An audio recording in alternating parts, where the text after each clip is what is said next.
একটি আগ্নেয়াস্ত্র ও 5টি দেশীয় অস্ত্র সহ বাবা ছেলেকে আটক করেছে কোস্টগার্ড দক্ষিণ জোন। বুধবার 18 ডিসেম্বর ভোরে সদর উপজেলার দক্ষিণ দিঘলদি ইউনিয়নের কোরালিয়া গ্রাম থেকে তাদের আটক করা হয়।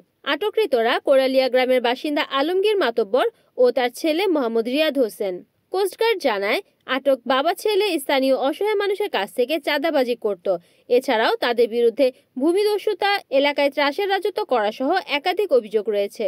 এসব অভিযোগের ভিত্তিতে কোস্টগার্ড তাদেরকে আটক করে। পরে তাদের দেওয়া তথ্যের ভিত্তিতে একটি আগ্নেয়াস্ত্র এবং 5টি দেশীয় অস্ত্র উদ্ধার করা হয়।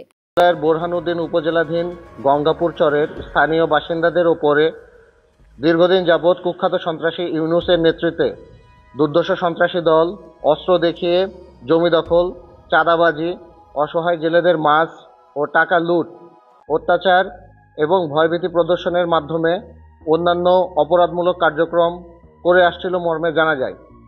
এরই ধারাবাহিকতায় গোপন সংবাদের ভিত্তিতে আজ 18 ডিসেম্বর 2024 বুধবার রাত 1:30 হতে সকাল 5 ঘটিকা পর্যন্ত বাংলাদেশ কোস্টগার্ড দক্ষিণ জোন অধীনস্থ বিসিজি বেস ভোলা কর্তৃক ভোলা জেলার সদর উপজেলাধীন দক্ষিণ দিঘলদি ইউনিয়নের কোরালিয়া গ্রামে একটি বিশেষ অভিযান পরিচালনা করা হয়।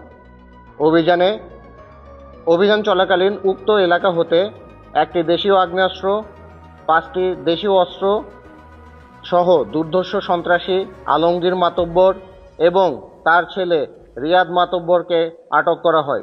রিপোর্ট করেছেন ভোলা প্রতিনিধি মোহাম্মদ সিদ্দিক, NAN TV।